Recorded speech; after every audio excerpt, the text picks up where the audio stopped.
Hi, everybody. Today I'm going to talk about a question, a 15 mark paper one part B question from unit 3.1 in macroeconomics, so the beginning of macroeconomics. Last time I uploaded a paper one part A about demand versus non-price determinants of demand.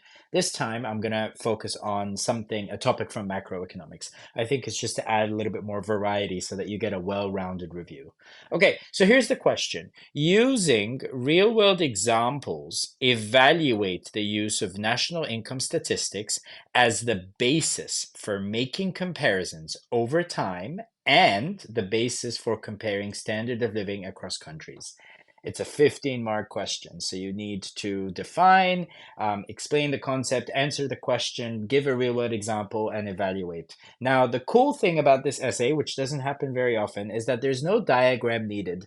We don't really have a diagram when it comes to national income statistics, except maybe the circular flow of income if you want to, really explain the diagram and so on, but that can take too much time.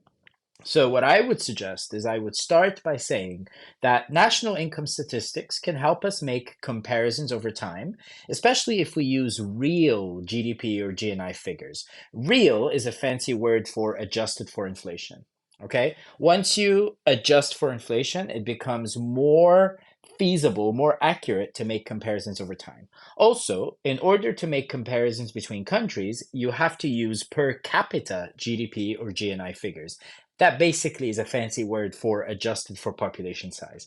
So once you adjust for inflation and you adjust for population size, you can make comparisons over time and between countries. And these national income statistics are helpful for making these comparisons. But like everything else, there are limitations. What are those limitations? Let's have a look at them. So now that you've basically explained that adjusting for inflation allows for comparisons over time because it gives us real figures, and adjusting for population size gives us per capita figures, which allows us for comparing between countries, the next thing is to acknowledge that even after those adjustments, national income statistics only give us a snapshot of the standard of living. It's a very material indicator.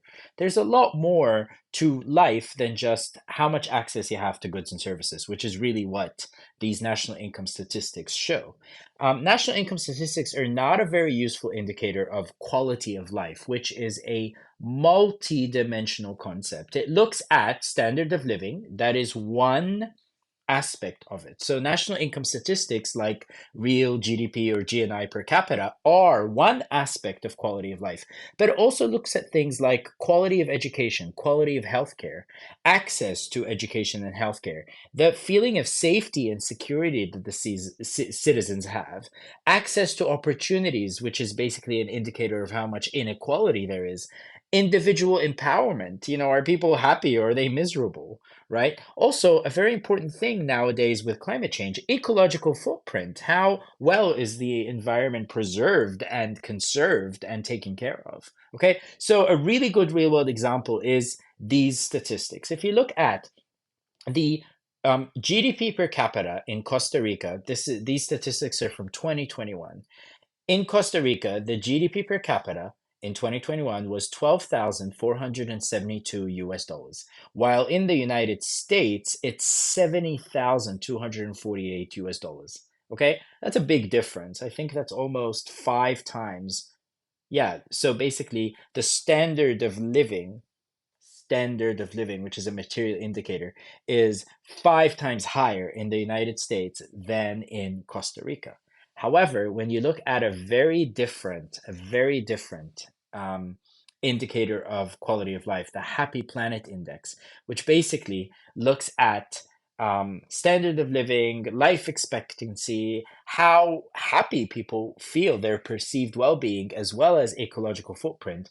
Costa Rica ranks number one in the world, while the United States ranks 122. So, do you see how national income statistics give us a snapshot of the standard of living? The standard of living in the United States is almost five times higher if we go by 2021 statistics than in Costa Rica.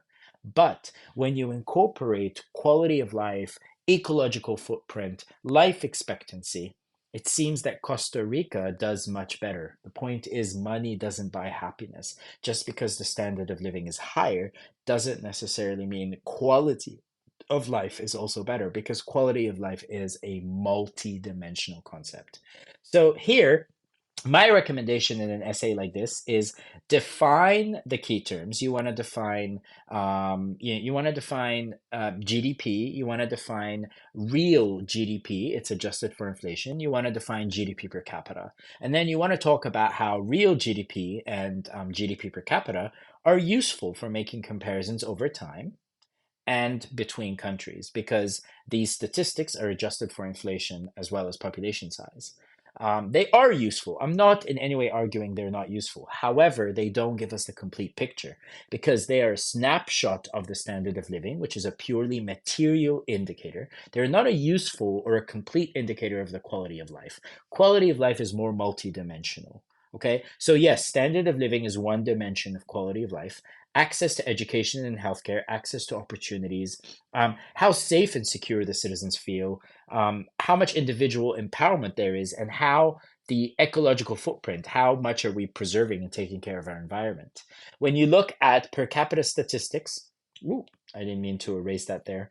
When you look at per capita statistics of Costa Rica and compare them to the United States, if you just look at that, you might get this inaccurate idea that people in the United States are happier, that the quality of life is better. But when you switch to another indicator, like the Happy Planet Index, this one takes ecological footprint into high regard. You see that Costa Rica ranks number one and the United States ranks 122. I live in the United States, but I think I'm going to move to Costa Rica. Anyway, I hope you liked this video. I hope you found it useful. If you did, please press like, share with your friends, leave a comment, tell me how much you love the IB Econ Guru, or better yet, buy me a coffee. All the links are below. Consider becoming a member of the channel, and I hope you find these videos useful. And my next video will be a question from the Global Economy Unit. Have a great one. Bye.